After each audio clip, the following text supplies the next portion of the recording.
Hello दोस्तों, नमस्कार। मैं हिमांशु सिंह, जिला जनसंपर्क अधिकारी झुंझुनू। और जैसा कि आप सबको मालूम है ही कि जो असिस्टेंट पब्लिक रिलेशन ऑफिसर की जो परीक्षा होने वाली है 13 फरवरी को, उसका जो सिलेबस है वो जारी हो गया है। तो ये सिलेबस आप स्क्रीन पे देख रहे हैं। और मैं आज आपको एक टेक्निक बताने वाला हूँ कि तरीके से आपको पढ़ाई करनी है। कि क्योंकि पेपर बनाने वाले जो एग्ज़ामिनर हैं वो जनरली सिलेबस को पहले देखते हैं। और अक्सर नेट के एग्ज़ाम में ऐसा होता है, और इसके अलावा भी कई सारे एग्ज़ाम्स में देखा गया है कि जो भी टॉपिक्स हैं उनसे संबंधित करंट इश्यूज क्या हो सकते हैं, उन पे कई बार सवाल बन जाते हैं।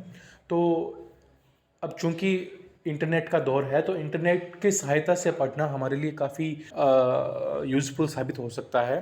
तो मैं एक एग्ज़ाम्पल आपको दे रहा हूँ, आप भी इस चीज़ को फॉलो कर सकते हैं कि किस तरीके से आपको पढ़ना है। क्योंकि बुक्स वगैरह से कई बार मैटर नहीं भी आता है। और ऐसा भी देखने को मिला है कि जो कोचिंग्स हैं या जो नोट्स वगैरह हैं या गाइड्स वगैरह हैं, उनमें से भी कई बार क्वेश्चंस नहीं आते हैं। तो यदि आप सिर्फ गाइड्स कोर्स और इन सब के भरोसे रहने वाले हैं, तो एक बार मेरी सलाह है कि आप इसे भी आजमा कर देखिएगा। कि मान लीजिए जैसे ये सिलेबस आपके सामने है और इसमें से अपने टॉपिक को अपन सर्च करते हैं। मान लीजिए अपन सर्च करते हैं पार्ट सी में ब्लॉग्स को, है ना। तो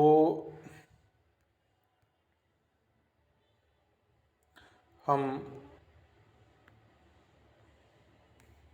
इसको सर्च करेंगे ब्लॉग्स को, तो आप देखेंगे कि ब्लॉग्स, ठीक है। अब सीधा सर्च कीजिए तो जैसे सर्च करते ही सबसे पहले आया वर्डप्रेस का आया। तो इस तरह से भी क्वेश्चन पूछ सकते हैं कि वर्डप्रेस क्या है, एक ब्लॉगिंग का प्लेटफॉर्म है ना। और ब्लॉग्स का विकिपीडिया देख लेते हैं, तो आपको मिलेगा कि ये कहीं वेब ब्लॉग से मिलकर ये ब्लॉग बना है, शायद ये 90s में। ये इसकी हिस्ट्री वगैरह है।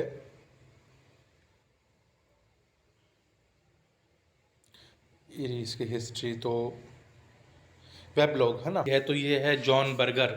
तो ये भी याद रखने वाली बात है, और इसको आपस में कनेक्ट भी कर सकते हैं कि ब्लॉग और जॉन बर्गर, बर्गर और ब्लॉग को बी को आपस में कनेक्ट कर सकते हैं। और 17 सितंबर तो याद रखने की जरूरत नहीं, लेकिन 97 में ये टर्म कॉइन हुई थी। और ये वेब ब्लॉग टर्म जो है ये जॉन बर्गर के द्वारा दी गई थी, और जो ब्लॉग है वो पीटर मरहॉल्ज के द्वारा। तो ये हमें जानकारी मिली। और इसी तरीके से अब इसमें और क्या क्वेश्चन बन सकते हैं, वो भी अपन एक एग्जामिनर के तौर पे अपन सोच सकते हैं कि अपन सर्च करते हैं टॉप ब्लॉगर इन इंडिया। तो ये जैसे नाम आ गए ये टॉप 10 के, है ना। हर्ष अग्रवाल, फैज़ल फारूकी, श्रद्धा शर्मा।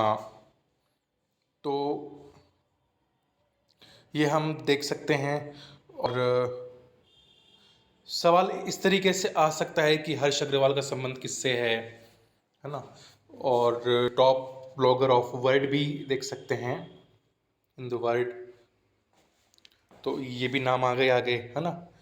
तो इस तरीके से हम सर्च करके और अपने माइंड से ये एक एग्जामिनर के नज़रिए से सोचेंगे कि क्या क्या सवाल बन सकता है ब्लॉग में से।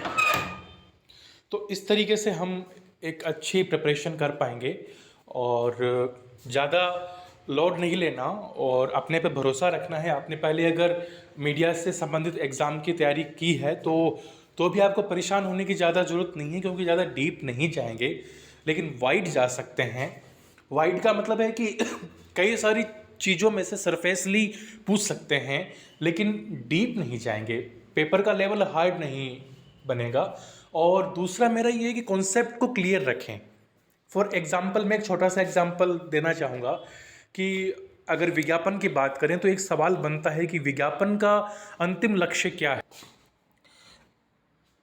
ऑप्शन ए है जानकारी देना उत्पाद की, ऑप्शन बी है उत्पाद की छवि बनाना, ऑप्शन सी है कंपनी की ब्रांडिंग करना और ऑप्शन डी है लाभ कमाना। तो चारों ऑप्शन सिमिलर हैं, लेकिन अंतिम लक्ष्य विज्ञापन का जो है वो लाभ कमाना है। तो ये जो कॉन्सेप्ट है ये बिल्कुल क्लियर होने चाहिए, फंडामेंटल्स।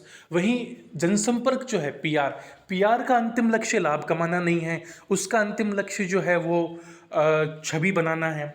तो ये सब जो छोटे छोटे माइनर से डिफरेंस होते हैं, इनमें कई बार हम एग्ज़ाम के वक्त प्रेशर में आके कंफ्यूज हो जाते हैं और आता हुआ सवाल गलत कर बैठते हैं। तो इस चीज़ का विशेष ध्यान रखना है आपको। तो बेस्ट ऑफ लक। और भी इस तरीके से जैसे भी कोई जानकारी मिलती है मैं आगे वीडियो डालता रहूँगा। Thank you.